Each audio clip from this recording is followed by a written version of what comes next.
Alright, let's talk about forces, a little introduction. So the topic that we're dealing with here is called dynamics.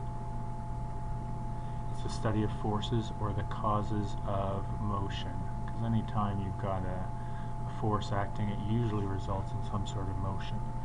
And a force is any push or pull.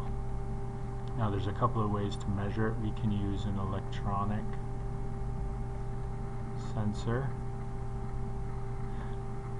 but we're not going to be doing that necessarily in this class.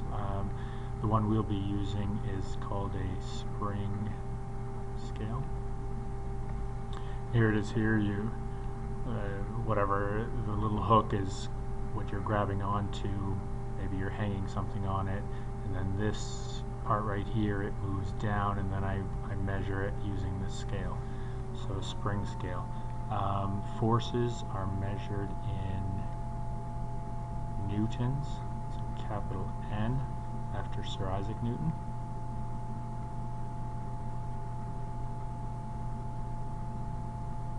Alright, some common forces.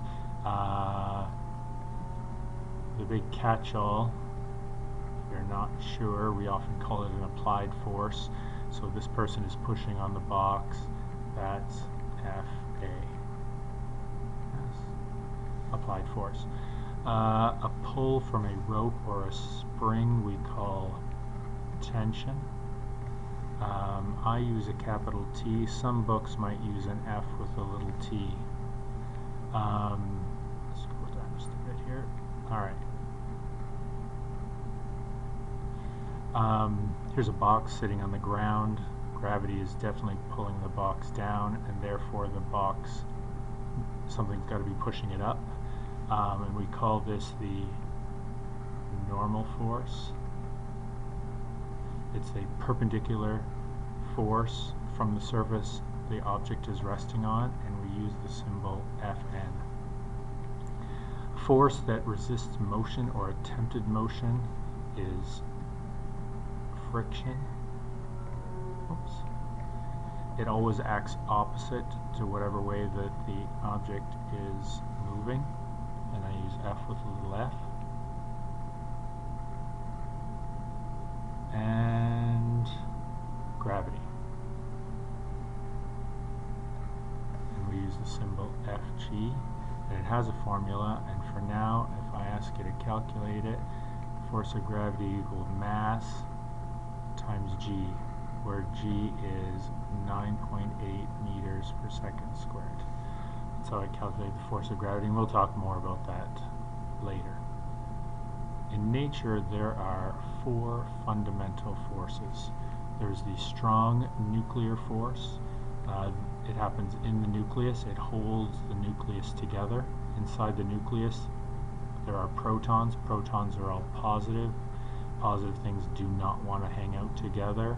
They want to spread out, but something's holding them together. It's the strong nuclear force. Electromagnetic force, we know that like charges attract. Like charges repel, opposites attract. Electromagnetic force. There's the weak nuclear force. It's